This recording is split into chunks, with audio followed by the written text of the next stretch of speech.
Boom, boom, boom. We had tragedy. Right before it started, we had tragedy. Right when this was about to start, for some reason, my camera stopped working in my office, and it was like literally 20 seconds to go. So I'm glad you guys are here. I'm glad you're here on YouTube and on TikTok, and it's good to see everybody. So I told you guys on TikTok, but you guys didn't hear it on YouTube.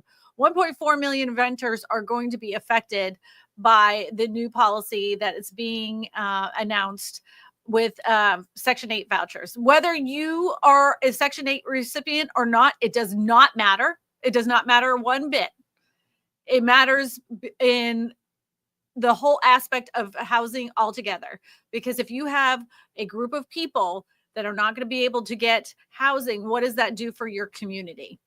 If they were dependent on these Section 8 vouchers, what does that mean for your community? So we're going to be talking about that a little bit more. I mean, some people are like, well, blah, blah, blah. It affects everything. You can't say that, all these 1.4 million people deserve not to have Section 8 housing. They're on it for a reason. And it's not easy to get, by the way. You can't get Section 8 housing just because you want it. And it's not because people are lazy. And we'll talk about that a little bit more. I do want to say hello to some people that are in the chat. Thank you so much, Frank, that's in the chat on TikTok. I want to say thank you to Eric the Blue that's in the chat, Lawnmower, Debbie Brady, King in the City the First. Greg Scanlon is here. MHO8 is here. Kenneth Anderson, welcome, welcome, welcome. Daryl's here as well. Thank you so much for being a part of the stream today. Something Light says, hello, I'm trying to buy a manufactured home in Florida. So we'll talk about that a little bit more if you want to. We can talk about manufactured housing. It is my specialty. Nally says, hello from Nevada. Hello. Nice to see you. Good afternoon, everybody. So if you haven't seen, there has been some movement. So when we talked about a couple of weeks ago is the big, beautiful bill and how it was addressing the affordability crisis here in the United States. Well, the fact of the matter, the big, beautiful bill didn't do much. It was a net negative, really, honestly. It didn't say much about affordable housing. Since then, they have done some things with HUD. They've stripped back HUD quite a bit.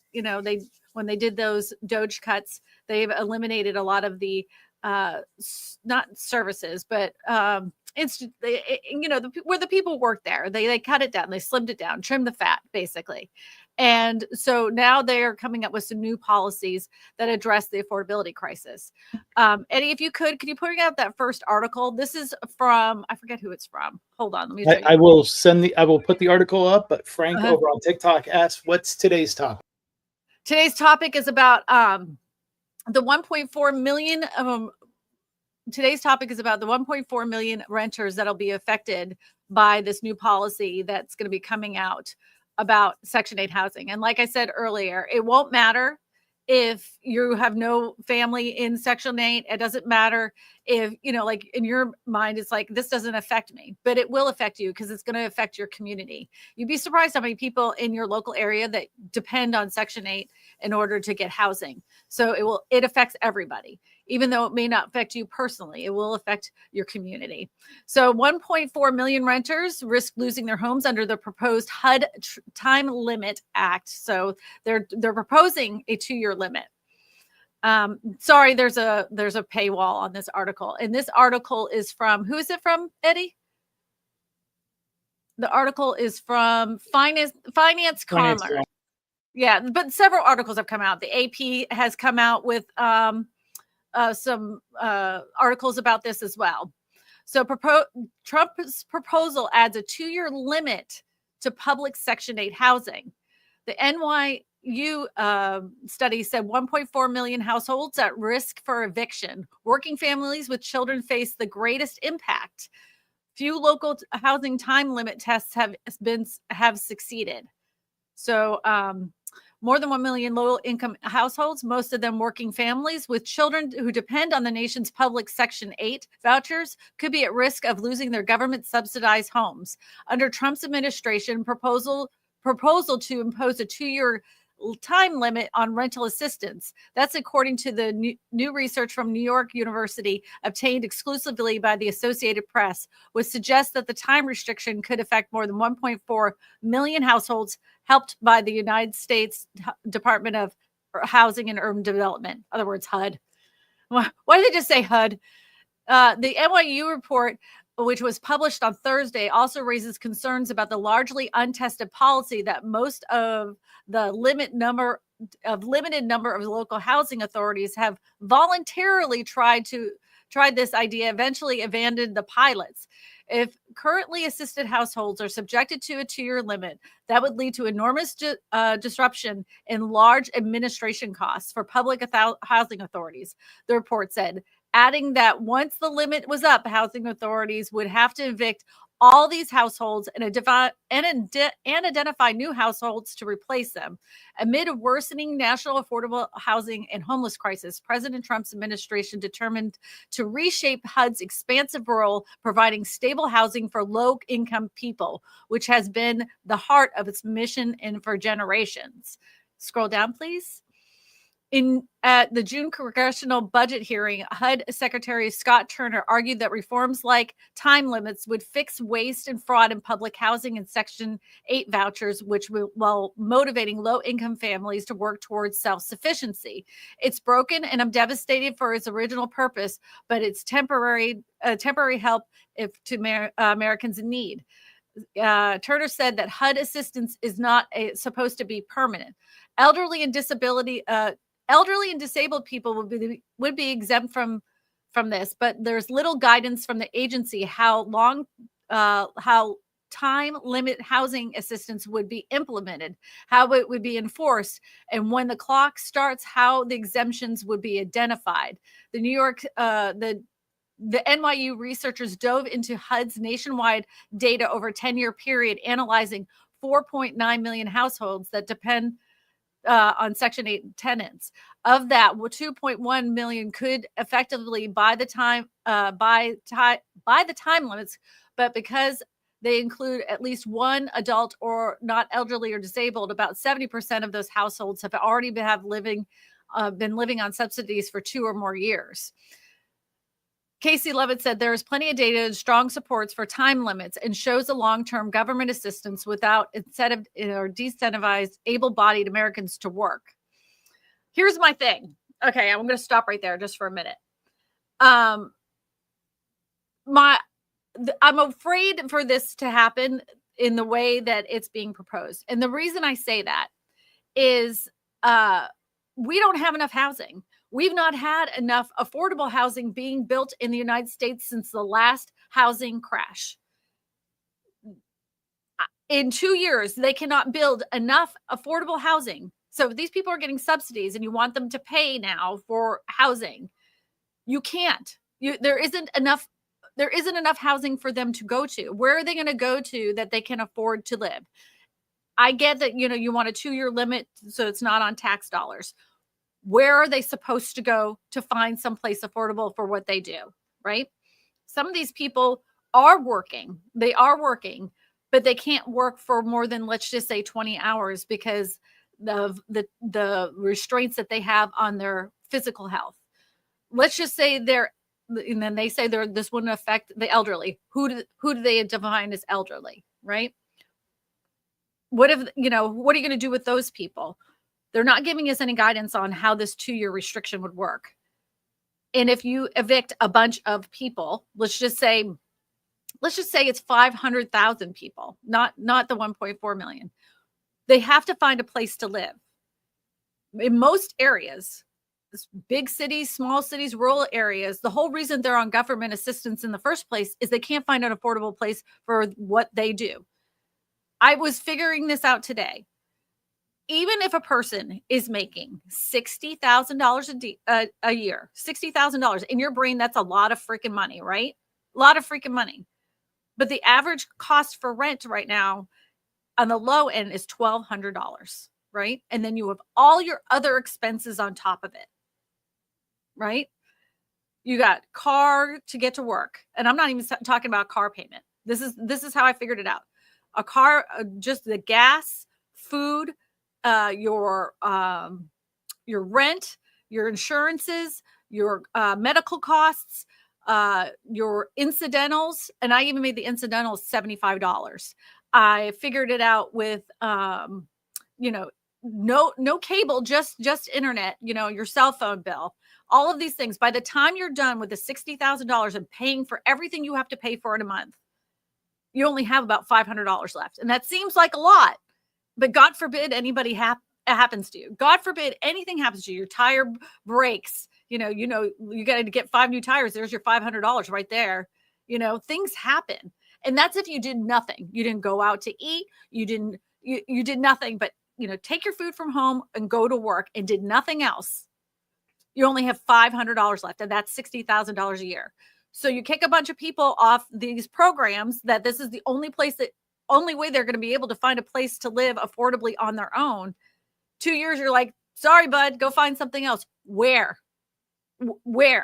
So they say, well, we're going to build more, right? So if they start this now, 2 years, you're going to think there's going to be a bunch of low income, affordable housing in their area to fill the gap. They're going to get that done in 2 years. They could if they really want to, but damn well, pulling permits, allowing for, people to fight over the piece of land to make sure that they have affordable housing. There's going to be a bunch of people in the area saying, no, I don't want that in my area, blah, blah, blah, blah. That's what's going to happen, right? It takes a lot longer to build apartments that are affordable for people. I'm not saying it's a bad idea. I'd love to have more affordable apartments for people where they wouldn't have to have government subsidies in order to afford a house. But we don't have that yet. I think this is a huge disaster, in my opinion. I think everybody deserves an affordable place to live. If you give them the ability to pay for it themselves, let them do that. I totally understand that. But we don't have anything available today for people to buy or rent on their own to fill the gap. It makes absolutely no sense to me. I think this is a complete disaster, but I want to get your opinion on this because I think this is going to really screw things up. Frank in TikTok asked, is there a replacement or something new for the process that's being limited? And then asked, regarding California, there was a international developmental freeze. Right. So the replacement idea is they're going to build more affordable housing.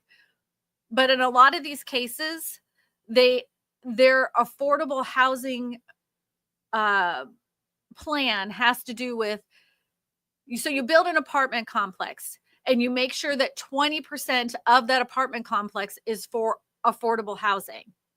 And they do this in Hawaii a lot, but it doesn't fill the gap. There's still a huge problem because it isn't enough. There isn't enough affordable housing for all the people that need it.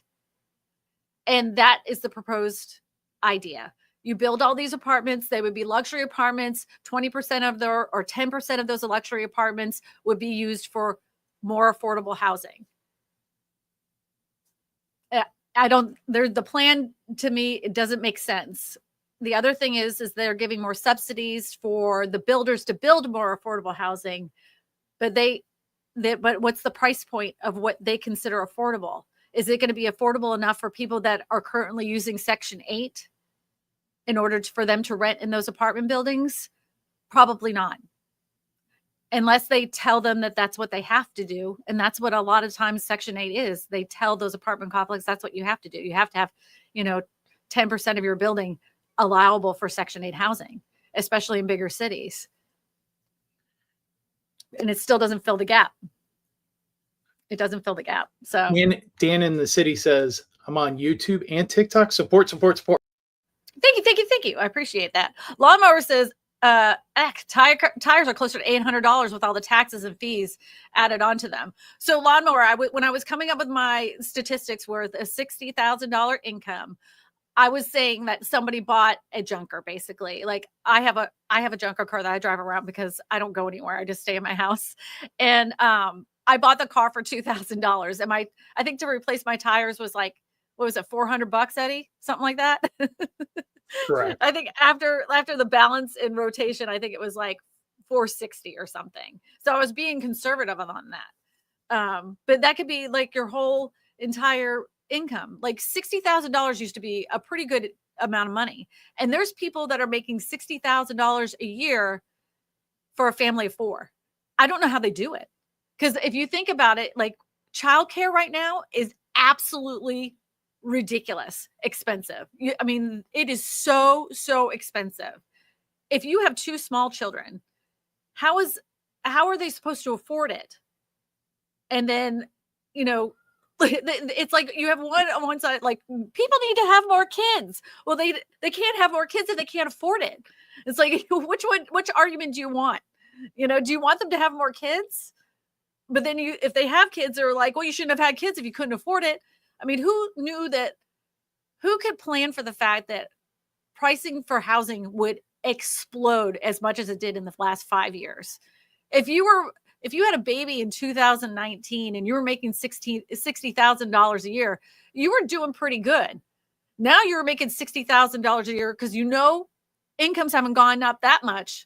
So let's just say you're now at $65,000, you and your wife and the kid. But the daycare for the wife to go to work is almost as much as she would make as income. So you're trying to make a decision. Do you leave your wife at home or do you put them into daycare? This is a struggle that so many Americans are going through. And then you're going to take one more safety net away from people that need it the most. I think it's disgusting. I think this is a terrible plan. If the plan was look, we are going to build all of these affordable apartment buildings so people do not have to be on Section 8, then we'll put the limit on it for 2 years on Section 8 after we've built the houses. That would make more sense. But we do not have enough supply of homes as it is for people that need affordable housing. So you're going to throw this in the mix? It pisses me off, if I want to be frank with you. It really does. So we got a couple questions. Yes. One again from Frank over on TikTok said, would this align with the ideas of universal income? In my opinion, this is not universal income. And I know a lot of people have been talking about that, especially with the introduction of AI. People are losing their jobs to AI. It's happening more and more and more. I don't know how many people. I saw one guy, his whole boss is an AI. He has to talk to AI chatbots. That's his boss. Crazy, right? And that was proposed a while back. Is Andrew Yang that did that, Eddie? Yeah, yes. He was the one that would propose universal. But all that's going to do, if you do universal income, all that's going to do is raise the prices for everything. I don't think that's the solution either. Not at all. I don't think that's going to work because, if you give somebody an extra $30,000, that's all it's going to do is increase the prices of everything else. I don't think that's the answer. Do you guys think universal income is the answer? Let me know in the comment section. I want to know. So we now have some questions from YouTube that we're going to be hitting. Okay, go ahead and put those questions from YouTube. All right, let me put my spectacles on because this will read those for you too. No, I just gotta put my glasses on, goofball. Don't be mean to me. Edward says, question, would you please take a few minutes to talk about what area of Pennsylvania you are thinking about moving to and why? Well, if we were to move to Pennsylvania, most of the reason why I want to move to Pennsylvania is, first of all, it's a lot colder. And back when I was a kid, both my grandparents were in Pennsylvania. One of them was in a small town in Kane, Pennsylvania, and the other one was in Pittsburgh, Pennsylvania. And it's just an area I'm familiar with. I don't want to go all the way back to the East Coast because I used to live in Massachusetts. So anywhere in Pennsylvania, to me, feels like home. That's where I would like to go. Now, the reason why I would pick any town in Pennsylvania would be, where are the jobs for my kids and my husband? So that would be the determination for me. And is that place affordable for my kids and my family as well? So if we're going, I'm taking my mom and dad, I'm taking my kids, I'm taking my husband, I'm taking the dogs, but I want it to be an all around good thing for my whole entire family. We've looked into lots of different places. I actually even have an article pulled up because I saw this question come in before the live stream started. So yeah, so best places to live in Pennsylvania. And this is according to Dave Ramsey. I think the first one was Harrisburg. Harrisburg was the first one. And then the second one was, I believe, Pittsburgh. Oh, no, Allentown was the second one. And then the third one was Pittsburgh. Yep. And then my other brother, he lives close to Philadelphia. He said he wouldn't live in Philly to save his life. So that one's scratched off the list unless Eddie gets a fat job there. Lancaster is another area. My mom likes Lancaster a lot. That was an area that we've been looking at. My mom likes that area a lot. But it all has to do with the Benjamins. Where's the money? Where's the jobs? And where's the opportunity for my kids? So we'll see what happens. Only time will tell. I'll keep you guys posted, let you know where we're headed off to. I mean, we can live in Scranton. I heard there's a great paper company out there. Yeah. The Office. Somebody said Allentown is reinventing itself as a tech corridor. So is Pittsburgh as well. They've got a lot of tech going out there too. And they've got all the colleges out in Pittsburgh. So my other brother, I have two brothers. My other brother lives in Pittsburgh, and he's finding, when he got there, because he moved from New York City, when he got there, he was like, I don't know. But now that he's gotten around and stuff, he's starting to find more things that he's just used to, and he's getting more comfortable with the area. He's liking it. So at first he was a little questioning. So Charlton Zimmerman says, what about VASP, Veteran Mortgage Assistance? Isn't there a time limit as well? This is, it's funny that you mentioned this, because that was another article that I was looking at about the veterans assistance. So there's a new policy that's out there and if you could pull this up. So originally, if somebody a veteran was having an issue with their mortgage, they could restructure their mortgage at a lower interest rate in order for that to happen. Now the new restructuring looks like it's not going to allow for this lower interest mortgage. I haven't gotten all the details on it, but on the surface, that's what it looks like. Yeah, so there is a time limit on it. Instead of it being the life of the mortgage, it would be only like a couple years limit on that lower interest rate for veterans. But Eddie's going to go ahead and pull up that article. That was a great question, because I was looking at that earlier this week. That came through my Google timeline alert sheet. So back to talking about renters. So even if I was looking at this as well. So if you're a single person, and a lot of people that are single and can't qualify for high income jobs, they have no choice but to work for lower income jobs. So if you were working at, let's just say, 2 fast food places, so 20 hours a week at each fast food place, and you're making $8 to $10 an hour, I don't know how you physically could pay for housing. Like, these are the people we're talking about. There's absolutely no way that you would be able to afford a $1,200 mortgage, or even $1,000 mortgage, then afford to eat, then afford to clothe yourself on top of it all.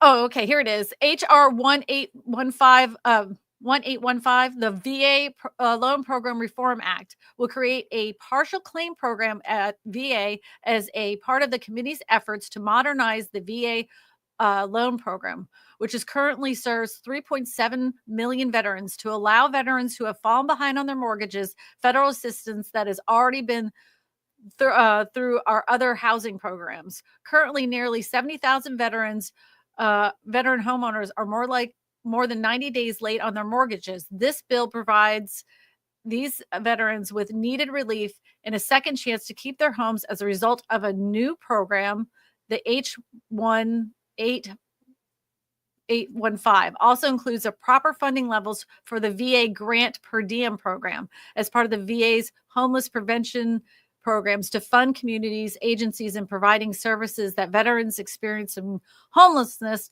To learn more, click here. But that's not what the bill says. Eddie, click the bill. I know what these words are saying, but that's not what the bill says. All right.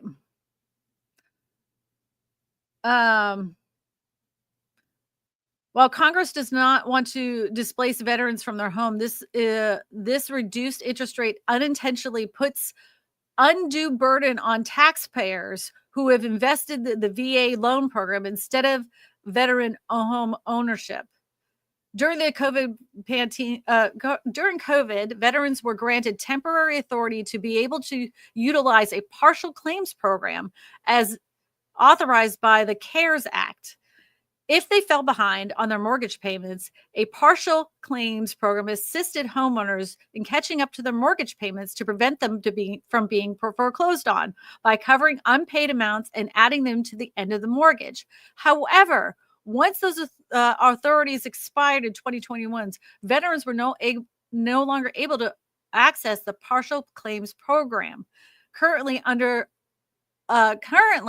all other federal home loan programs offer a partial claims home retention option, except for VA.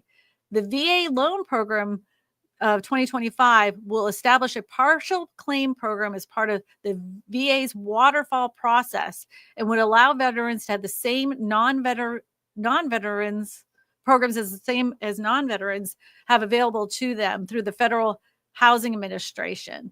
This initiative will allow veterans who have fallen behind on their mortgages receive federal assistance. The bill seeks to help veterans who are struggling to catch up due to high interest rates in current market, which affects refinancing difficult and puts them at risk at losing their home while still protecting taxpayers' investment in the VA program. So they're saying they don't want us to use our tax dollars to help veterans. That's how that reads to me. I want my tax dollars to help veterans. I don't feel like it's a burden to help veterans who've fallen behind on their mortgage payments. I mean, maybe I'm wrong, but I would rather them be able to make those partial claims and be able to not lose their house. A partial claim fix for veterans offers a fiscally responsible solution that is in line with our other government agencies. Every other federal home loan program offers the partial claims as a retention tool, and the federal home programs utilize partial claims. It's time for VA loan program does too. The Biden-Harris implementation of VA-SP program is costly for taxpayers and borrowers. The VA home loan program of 2025 introduces retention option while safeguarding taxpayers' investment. I don't like it, not one bit. So we had a program that would help veterans so they didn't lose their home, but it was too much of a tax burden to offer that program still. Something stinks. Something stinks bad. My hometown is in Pittsburgh metro area. I spent most of my childhood there. It's a great city. That's good to know, Lisa. My dad's mother lived in right by the colleges. Man, what was that area called? It's right by the colleges. It's right by Oakland. Oh, she lived in Oakland. MH08 says, can't wait for Kristina to move to PA so I can hear her so I can use her for my Pittsburgh move. Nah, probably not moving to Pittsburgh, though I wouldn't pass up the opportunity. Yeah, we'll see. I don't know. We'll see where we end up. It'll be interesting. I just want to be cold. I'm so sick of being hot. It's excruciating here. Edison says, happy Sunday. Happy Sunday, you all. Greetings from the hot and dry Mount Dora, Florida. Cheers. Welcome from Mount Dora. My parents lived right there 100 years ago. 30 years ago we lived there. I moved with them. I was a 19-year-old kid when we lived near Mount Dora. We lived right on the Eustis Mount Dora line. There was nothing out there. And then when we left, it was like exploding. I've lived in lots of different places. Hello, Kristina. We live in Lafitte, just south of you. My question is about hunting land we own, should we invest in a local shed to tiny home or mobile home? We are a family of 5, but the oldest is 22. What are you using it for? Are you using this as if you're using this as a camp, like a hunting camp, just put I would get a used mobile home and put it on there if you're just using it as a hunting camp. But if you're using it as an investment type thing that you're going to be vacationing all the time and at some point you're planning to sell, I would look to something that's a little bit nicer, not a used mobile home. Tiny homes are nice, but they're tiny. And if you have a family that's going out there, that's going to get on y'all's nerves in no time flat, unless you plan on putting like a bunch of little tiny homes out there. But for a hunting camp, I would just put a mobile home out there. That would be me. That's really common here in Louisiana, by the way. People have hunting land and they put their mobile homes out there. Daycare in most countries in Europe are free, by the way. Iceland and Norway can send you a package when the baby is born in a box, which is foldable crib and months supplies.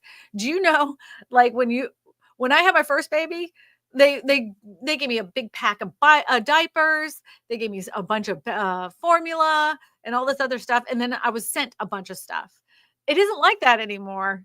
It isn't like that. And childcare has always been expensive. It was expensive when my husband and I were raising our kids, but how expensive it is now, I really honestly don't know how people do it. I can't even imagine if you have 2 working parents and trying to find affordable daycare on top of it, trying to find affordable daycare, trying to find affordable place to live. Our electric bills have gone crazy around here. Yeah, I wouldn't even tell you what we paid in electricity last month. It was disgusting.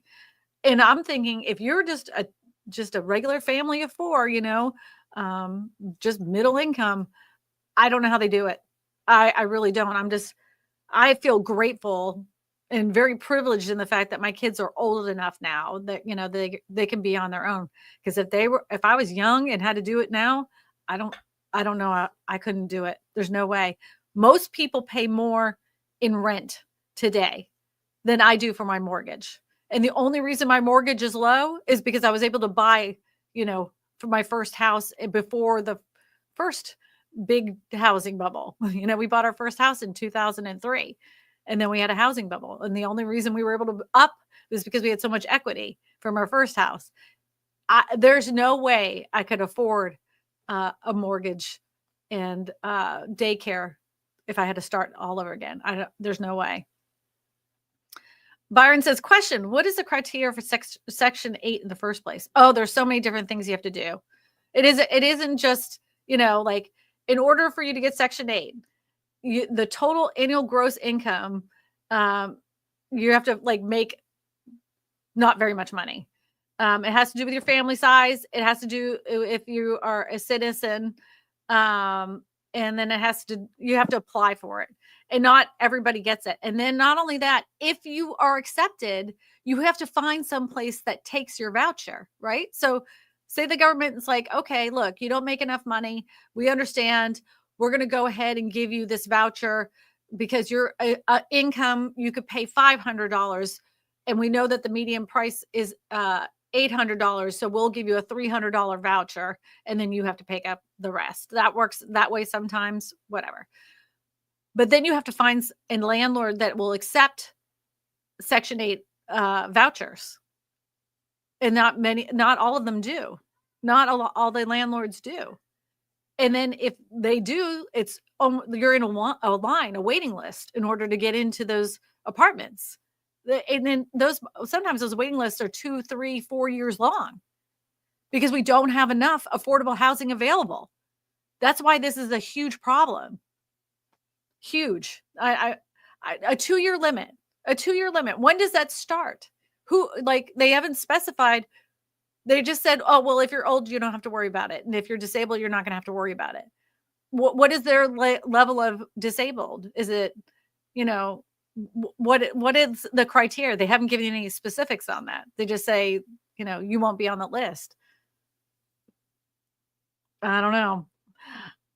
I don't trust the government. Not for a lot of things. I don't trust them. and I haven't. Just like, for the last 20 years, they said, we're going to do all these things to cut the red tape, so allow home builders to build more affordable housing. They have been saying that for 20 years. Every bill that comes out, they're like, yes, this is going to allow for more affordable housing in your area. This is going to cut the red tape. We're going to allow for more land to be available to developers. And it's all a bunch of smoke and mirrors. It's just words on paper. You still have to jump through just as many hoops as you always did. And there hasn't been more affordable housing available to people. It's all baloney. They did that the last time around too. HUD has been a mess for years. Jack said, Rockefeller said he wanted a nation of workers, not thinkers. Well, I mean, I don't. Some of these people just can't work, like I know of a person that had proved that they were blind.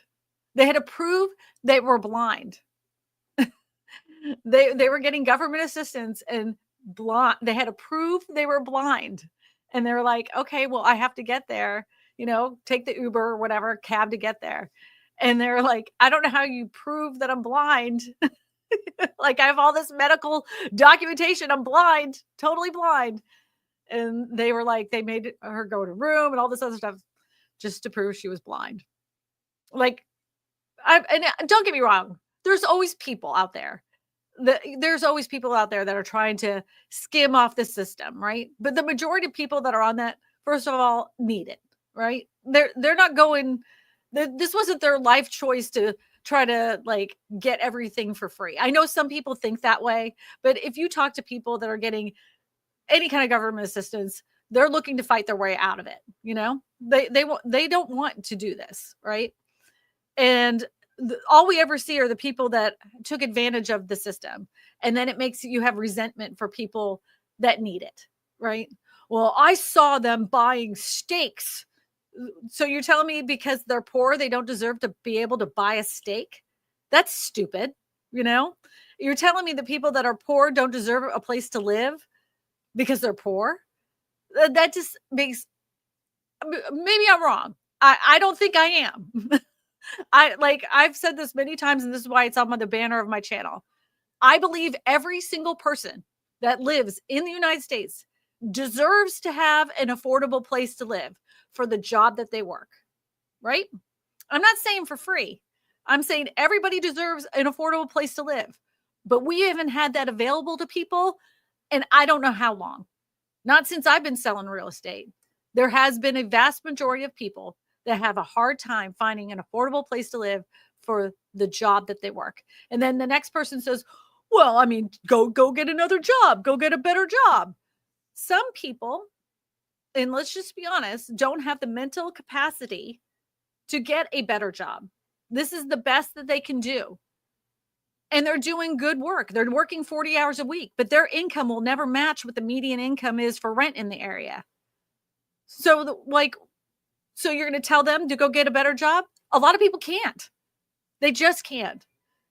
And I'm not being mean, but there's some people out there that are just not capable of doing better than where they're at. They're just not. They do not have the mental capacity.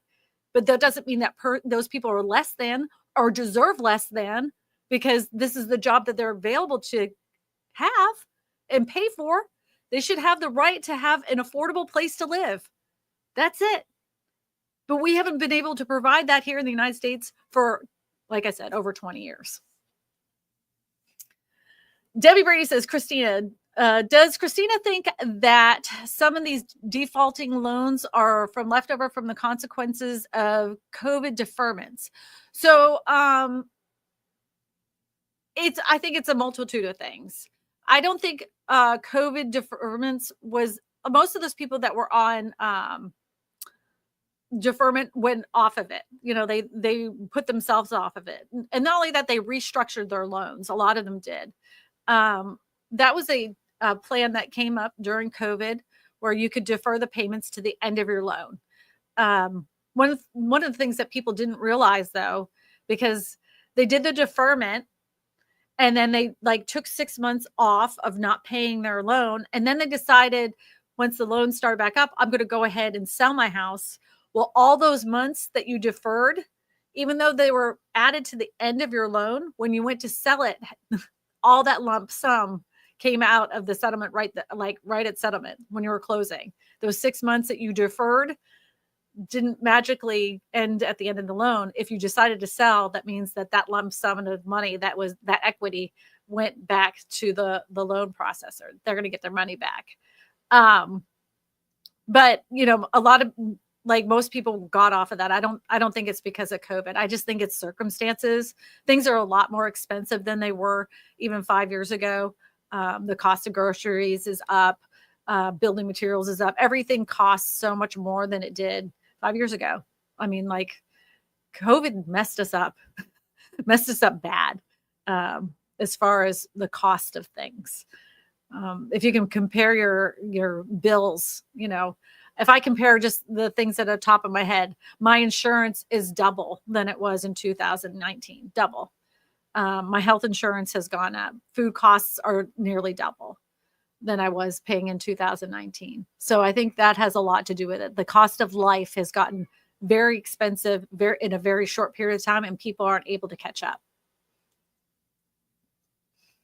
We have a question from Spiritual Student of Life on TikTok.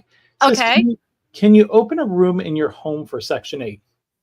Can you open a room for your, I do not believe you can. I could be 100% wrong about that, but I do not think you can open a room up for Section 8 unless it's like divided housing. Like you have like an apartment below your house, basically. I think those rooms have to be separated from the rest of the housing that's available. You can't just have one room available. And for us as landlords, like Eddie and I, when we were looking at investment properties years ago, when we were going to buy some rentals, we were looking for housing just specifically for Section 8.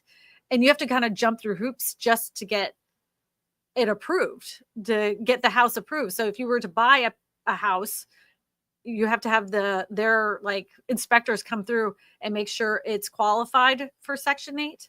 And then they come by and inspect it all the time. Landlords that take Section 8, a lot of them don't mind it because, first of all, they always get paid on time because it automatically goes into the landlord's account. Secondly of all, if the tenants do any kind of damage to the house, that has to be recouped by Section 8. They actually fix those things. And the renter is never allowed to have Section 8 again. So it's like very coveted in order for landlords to get Section 8. They don't mind it. They don't mind it. I mean, the landlords around here is what I'm saying. The landlords around here, they specifically search out houses specifically just for Section 8 vouchers. So that way they know that they're going to get paid on time. So super chat. Thank you. Thank you so much for that super chat. I appreciate it. $4.99, $5. I appreciate that so much. I'm glad you're enjoying the live stream today. Joseph says, I don't know why people would want to buy if they need a mortgage. Rate cuts are on the horizon. Housing prices have increased. Housing price increases have slowed everywhere, and overpriced areas are retracting. So here's the deal. So if you think about it, if you really believe that there's going to be lower interest rates on the horizon, what do you think that's going to do to the housing market? Because people will have knee-jerk reactions. And if they see a giant cut in mortgage rates, the first thing they're going to do is start looking for housing right away. So if you believe that, and you really truly think that mortgage interest rates are going to come down, wouldn't you buy a house now and then refinance later? Because you truly believe that's going to bring down your prices. Because let's just say you bought it at the height, right? You bought this house and it was $370.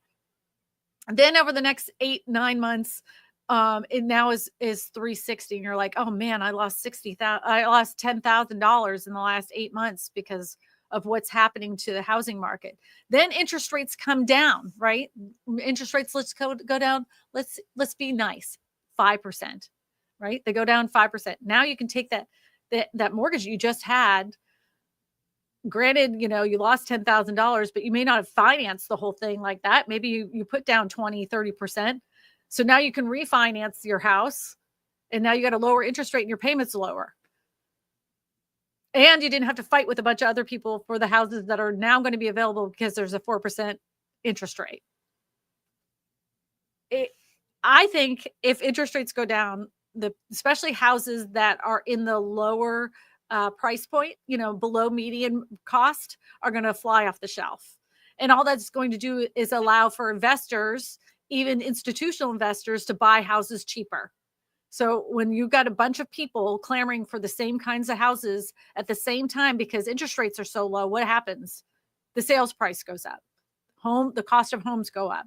So it's going to be 6 on one side and half a dozen on the other. So you're saying, hold on, interest rates go down, that means we print more money, which is the same issue that we had before. I feel like we're a nation of squirrels. Yeah. Yeah. I think I do. After everything I've seen with Jerome Powell, he's not in a good position, and he has about 8 months left. And I'm talking to my parents about this too. We were just talking about this. If interest rates get cut and if mortgage rates fall, in line with that, with the 10-year treasury yield, and we see interest rates in the 5s again, you're going to see a lot of people jump right off that fence and get into a house as quickly as possible because they felt like they missed out that last time. And they know that like 7% hurts. That's a high payment. And so when you see the 5%, you're a lot less likely to be, you're less averse to a 5% as you would be to a 7% mortgage. That's what I think.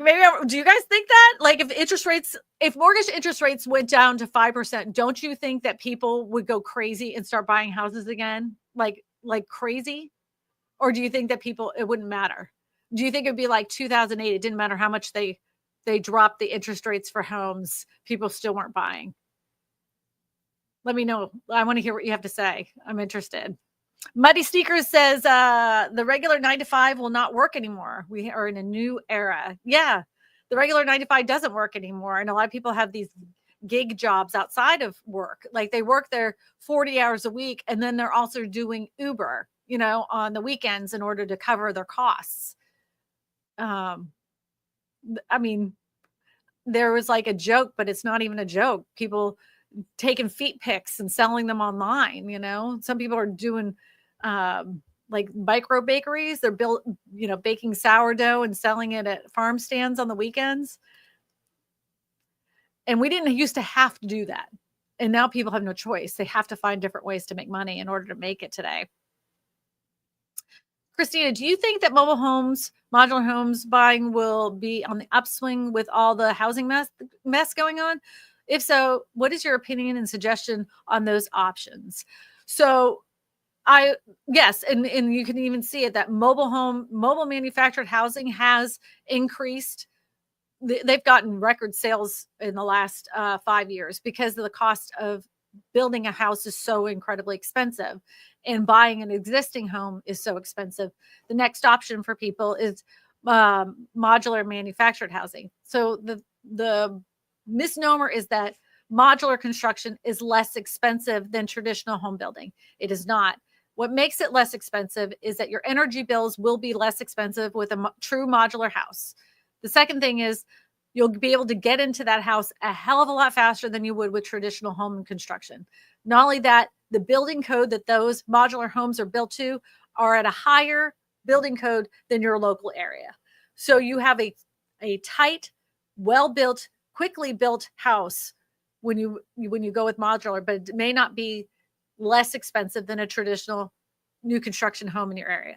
Now, manufactured housing, like what people call manufactured housing or mobile homes, is a different story. They're not typically attached to a foundation. Sometimes they are.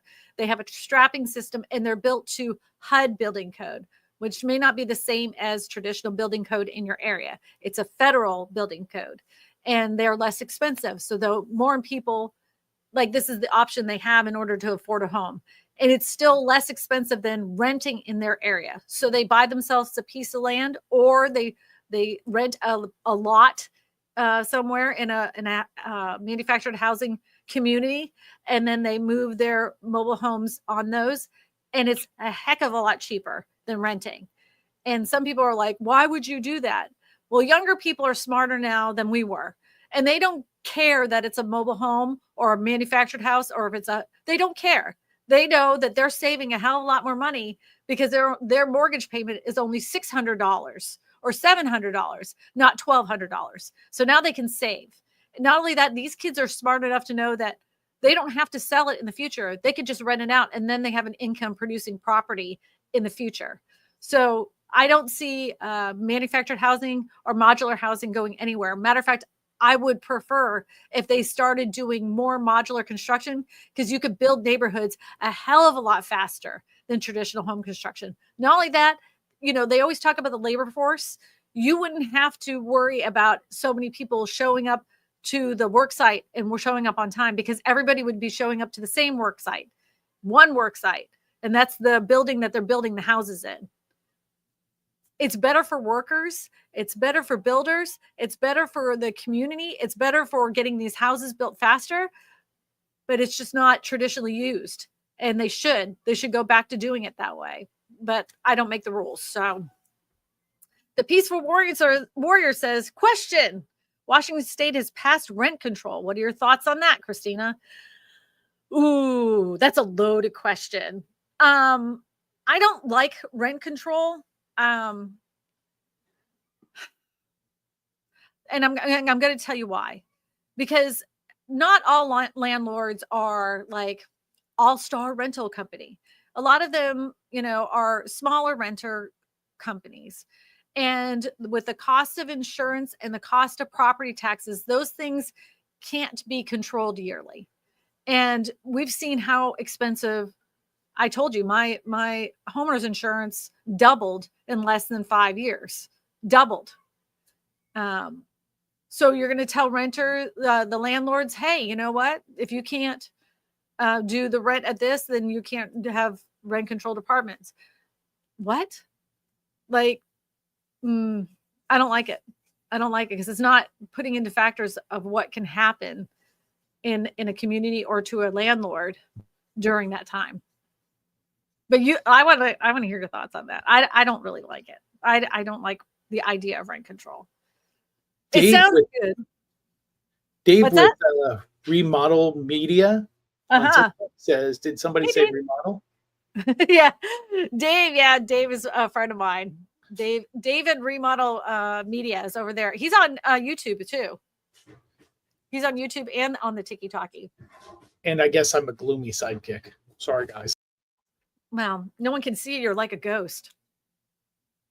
But Eddie the friendly ghost. I'm gloomy. Eddie the friendly ghost. Yeah, Victor says, right, investors and low rates drive up prices. High rates are needed, or hyperinflation will drive the cost of living so high and the job market will collapse. Have you guys seen the job numbers? The job numbers were looking a little weak. What did I tell you? And I will stand by this. I've always said home prices would not collapse unless we had a collapse of the jobs market. If we see the jobs market collapse, then we'll see home prices start to decline. And the reason we saw home prices just decline the last time we had a housing bubble is because we had an oversupply of housing. And since that last time, we stopped building as many houses. And that's why you're seeing home prices still stay steady, because we don't have the same supply of homes that we did like in 2008, where we had an oversupply. That's why a lot of areas you're not seeing a lot of huge price reductions, but you are seeing in areas that have a lot of new home building. Then you're seeing bigger price reductions. If the job market collapses, we're in deep doo-doo as far as home prices. Tim S says, you are wrong about housing. It's going to crash worse than 2008, no matter what. Oh! Okay, Tim. I never said it wasn't going to crash. economic indicators today are saying there's no signs of it crashing. You don't have the supply of housing available to make home prices crash into the ground, right? And what's your definition of crash? That's the other thing. A lot of people are sitting on a ton of equity, right? So if you bought a house in 2019, 2020, 2021, since then, from 2021, 2022, 2023, 2024, 2025, you have now a huge equity position you were not in. A lot of people don't gain that much equity in that shorter period of time. So even if they were to lose their job, and they put their house up for sale and they took a bath on their house, they took a $20,000-$30,000 reduction on their house, they're still walking away from the closing table with money in their pocket. Crash, in your opinion, is people being like desperate and they're in foreclosure or having to do a short sale. And the only short sales I'm seeing right now are people that live in condos because they can't afford the new condo rules, right? Because they got this special assessment in the mail and they weren't expecting a $20,000 bill from their HOA that in the condos. But I'm not seeing it from people that are living in their house. Not anybody we're nowhere near that. Not even close. Not even close. I'm not saying it can't happen. I'm not saying that home prices can't crash. We have breaking news. Yes, a plane is going to crash somewhere. At some point, I'm going to be right because so will the housing market crash. And he says that at some point, he says, breaking news, at some point, an airplane is going to crash. So I'm right. And he's right. He's right. Because at some point, a plane will crash. Yes. At some point, home prices will adjust. Are we looking at numbers like in 2008? Right now, it doesn't look that way. You have to have some other economic collapse in order for that to happen. Rick Smith says, Kristina, you gave me a new idea with feet pics. I was thinking about taking pictures of my cat's paws and seeing if I could sell those on the internet. My cats have the best paws. Living in Omaha with David Matney. Hello, friend. If rates drop, even more buyers will come off the sidelines, increasing demand, and home prices will increase. Thank you for reaffirming something I was saying earlier. I agree with you, David. I think a lot of people that were like, damn, I should have done that. I should have bought a house when interest rates were low, but I was so worried it was going to crash because I heard all those people on YouTube saying the housing market was going to crash, and I didn't buy then, and now I'm screwed because I'm paying, $2,000 in rent. Or moving back. Our renters, Eddie and I have had a couple of houses. Our renters moved back in with their parents, and our rent was cheap. We were the cheapest in the area because we're selling those rental properties, and they went to go find another rental. They're not able to find another rental for the same price what we were renting out our houses for. So they had to move back in with their parents. Yeah. Canner says, until unemployment is goes to 8 to 10%, rates should not decrease. People really need to learn their basic economics instead of going by their feelings. Yeah. Even my mom, though, I think people are confused because a lot of times whenever they hear the Fed cut rates, and this is a majority of people, they hear the Fed cut rates, they're immediately thought, interest rates, mortgage interest rates will come down. That isn't, they are not hand in hand. Because the Fed cuts the rate here doesn't mean that it affects mortgage interest rates. It can, but it doesn't necessarily go hand in hand. And so my mom has this thing, and they're like, she thinks that because the Fed cuts the rate, that means mortgage interest rates are going to come down. I was trying to explain it to her. My mom's like in her 80s too. And she was like, yeah, I know, but it wasn't clicking. I'm not saying it can't. I'm just saying, it isn't just because they did it here doesn't mean it's going to happen here. Peanut says, can you put a manufactured home on a foundation provided that it's your own land? Yes, absolutely. You can put it on a slab foundation. Now, some areas, they tell you have to take off the tongue and the axle in order to do that. Some of them say you can just stick it right on the foundation. If you do that, then it's considered real property. Every state has different rules when it comes to manufactured housing. So before you do anything like that, make sure you check with your local county, your building and zoning, check with them and make sure you're able to do that. But yes, you can put it on a foundation. I've even seen them put on basements, which I didn't know that was a thing. And I said that in a video. I'm like, and you can't put it on a basement. I was wrong. I was totally wrong, by the way. You can put it on a basement. That was new to me. I learned something from that video. Charlton says, Kristina, you rock. I'd rather have the truth than a cheerleader or spin doctor. Thank you, Charlton. I appreciate you. I appreciate you very much. I got to take a little sippy with a big cup of tea. Yoel says nobody's buying houses, buying their house. People are taking $100,000 cuts just to try to sell something, and many of them still can't get sold at that price cut. That depends on where you're at. Many where? Like, are you talking about Austin, Texas? Are you talking about Phoenix, Arizona? Are you talking about Connecticut? Are you talking about New Jersey? Are you talking about Pennsylvania? You're talking about completely different housing markets. My area, nobody's taking $100,000 cut on their house. Absolutely not. I'm in Baton Rouge, Louisiana, a little town, and that's it. In Baton Rouge, nobody's taking $100,000 off their house in order to sell it. Not a soul. Now, if you're in the upper, like over 600,000, maybe, but I've not seen that. The biggest price reduction I've seen in the last 3 months is $10,000, but they were overpriced to begin with. Nobody's doing that. But if you lived in like South Florida, where they have high high insurance costs and the taxes have gone up, yeah, those people are taking more of a hit. But that isn't reflective across the United States, not even close. Every market is different. $100,000. Who's seen $100,000 mark off on a house? Maybe California, if it was like over $1 million, maybe. I'm talking about the median priced home, which is just at 400,000. Just over 400,000. Do you guys know what the median age buyer of homes is today? Do you guys know? We talked about it before. I'd like to get your guess in the comment section. Yoel says, Wall Street came in and messed up the whole market for everybody. I concur. Nobody wanted to regulate them, so it became a problem. And now the problem has kicked the bucket for everyone.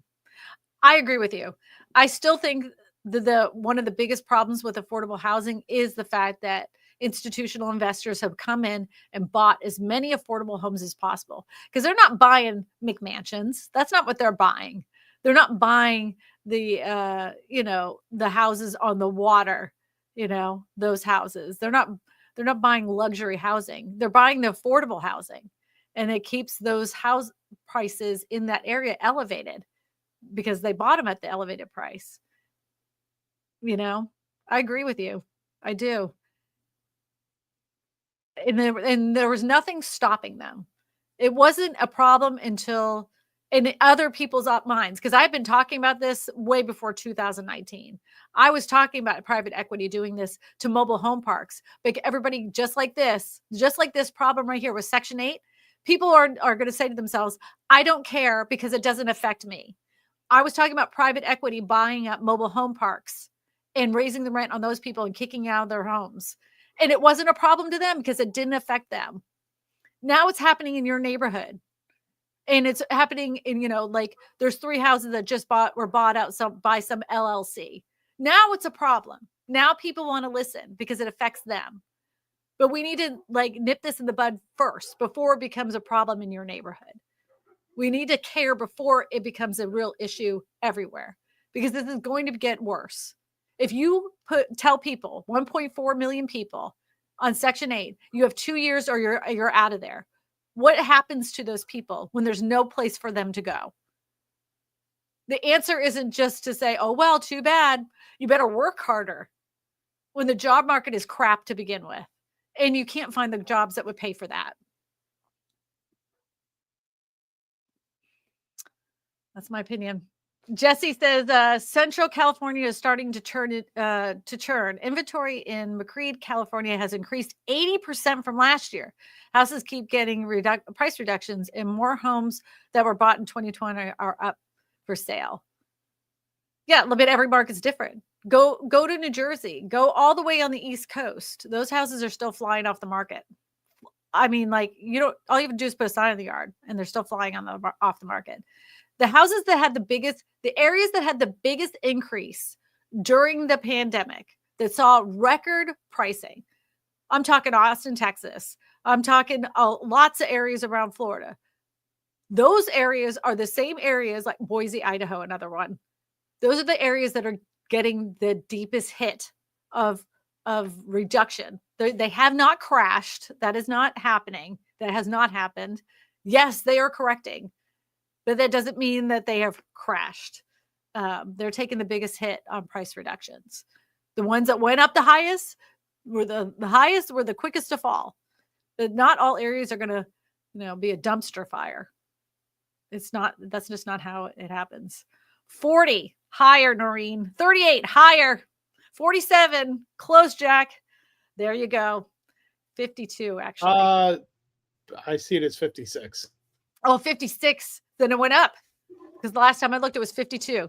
56 overall, 38 for first-time home buyers and 61 for repeat. It says while home buyers' ages hit all-time highs of 56, 38 for first-time home buyers and 61 for repeat. Yeah. 56 for the average age of the home buyer today. 56 years old. And then like people in their 20s used to buy houses when I was a kid. People bought houses in their 20s. It's literally impossible for a 20-year-old to buy a house unless they're like a millionaire or somebody gave them a huge down payment to pay for it. Like, it's impossible. Can you imagine trying to buy a $400,000 house in your 20s? Are you kidding me? Like, our first house was $130,000. There isn't in Orlando, Florida. There isn't $130,000 houses in Orlando, Florida, where we used to live anymore. Not even close. And the incomes haven't increased that much. Insanity. Sarah Beth says sellers are selling their homes for over $200,000 with foundations being cracked and floors not stable. Yeah, Sarah, it has to do with the area that you live in. So if you live up north, you could sell yourself a little shed that's off to the side. Needs some foundation work. You're selling it just like that. Especially if it's below market value. You're going to have multiple offers. Bryce said right now, Florida is the highest number of houses for sale since 2007. This does not surprise me in the least bit. We all know what happened after that. 6 months ago, real estate agents are saying no, we are not in a bubble. A lot of laughs. Florida. If you've been watching this show for a while, I've been saying Florida is in deep doo-doo. I've been saying it for the last 2 years. Florida's in deep crap because of the insurance problem. The insurance problem alone started the whole ball of wax of cost of the houses. It doesn't surprise me. And then you add on top of that what's going on with condos and people getting those special assessments in the mail. Doesn't surprise me in the least bit. Natalie says, PA is a friendly state for manufactured mobile homes. Depends on where you're at in Pennsylvania. Yeah, but there's plenty of mobile homes in Pennsylvania, plenty. But you have to, you're going to be in more rural areas. I mean, you can't be in the middle of Pittsburgh and get a manufactured house, or the middle of Philadelphia and get a manufactured house. No, you could do modular in those areas because they're built to higher building code than traditional home building. But mobile manufactured housing, HUD housing, would be more difficult to do. Yep. Question. I'm being extra for wanting to have siding and skirting on a mobile home completely bricked. No, not at all. We do that here. Lots of people do. They have the bricked skirting at the bottom instead of skirting the like the vinyl looking skirting. They do that. They do the brick. It looks nice too. It makes it look really pretty. The poll results are in. Debbie Brady says, do people deserve to lose their Section 8 housing vouchers? 21% of you said yes. 46% of you said no. But 33% of you said you didn't know. And I can understand why there's 33% that don't know, because you don't understand the situation of what people are in and who's actually going to be kicked off of this Section 8 housing after 2 years. There hasn't been more details out other than the 2-year limit and what I shared with you today. But I'm not a fan of the idea, mostly because of the fact, and I'll say it again, that everybody deserves an affordable place to live. Every single person needs an affordable place to live. I'm not saying for free. What I'm saying is they need to have a place to live that their income can afford to pay for it. With that, we have nothing to replace what's there. We have nothing to replace it. There's no place for people that are currently on Section 8 housing. If they have 2 years left, if they get kicked off, there's nowhere for them to go. Nowhere. And I don't believe this is the right solution, but I could be wrong. But after this stream is over, if you think I'm wrong, you can put it in the comment section below. I actually do read the comments after this live stream is over with. And I'll be more than open to have a discussion with you about it. It affects all of us. I know you are like, I don't need Section 8 housing. I'll never need Section 8 housing. But it affects your whole community, your whole entire community. So whether you think that you'll never need it, it affects you. It will. And if you see a bunch of people in your area that all of a sudden you're like, why is there so many houseless people around my area? I never said this before. It's probably because they lost their Section 8 housing. It's not a good idea, not unless you have something to replace it. That's what my thought is. But you let me know in the comment section what your thoughts are, especially since we'll go ahead and wrap this up. If you want to listen or share this with some of your friends that are on Section 8 housing, or you think that they'd be interested in this, you can share this as a podcast. Anywhere you listen to podcasts, just look for Kristina Smallhorn, Real Estate for Everyone. This episode will be shared tomorrow morning. Eddie always puts it out on Monday morning. And you'll be able to share that with your friends and family tomorrow. If you wouldn't mind, Eddie always asks if you could leave a review and 5 stars. If you happen to like the show, I'd appreciate it. If you need to get a hold of me, please do. And we can have a little discussion outside of this live stream. You can go to KristinaSmallhorn.com, click on one of the pink buttons, fill out the form, and I can help you with your real estate needs. That is KristinaSmallhorn.com. Find the pink button, click on it, fill out the form, and I will get back to you at my earliest convenience. Until then, I hope everybody has a super safe, amazing week. And we no longer have any more unprecedented events. If anything happens in the meantime, I will be the first to report it on Sunday. I can't wait to see you next week. Thank you so much to our moderators today for keeping the chat clean and having a very open conversation about renters in Section 8. I wasn't sure how this was going to go. So I'm appreciative to everybody that was very receptive to the idea. All right, everybody. See you next Sunday. So long. Farewell. Auf Wiedersehen. Good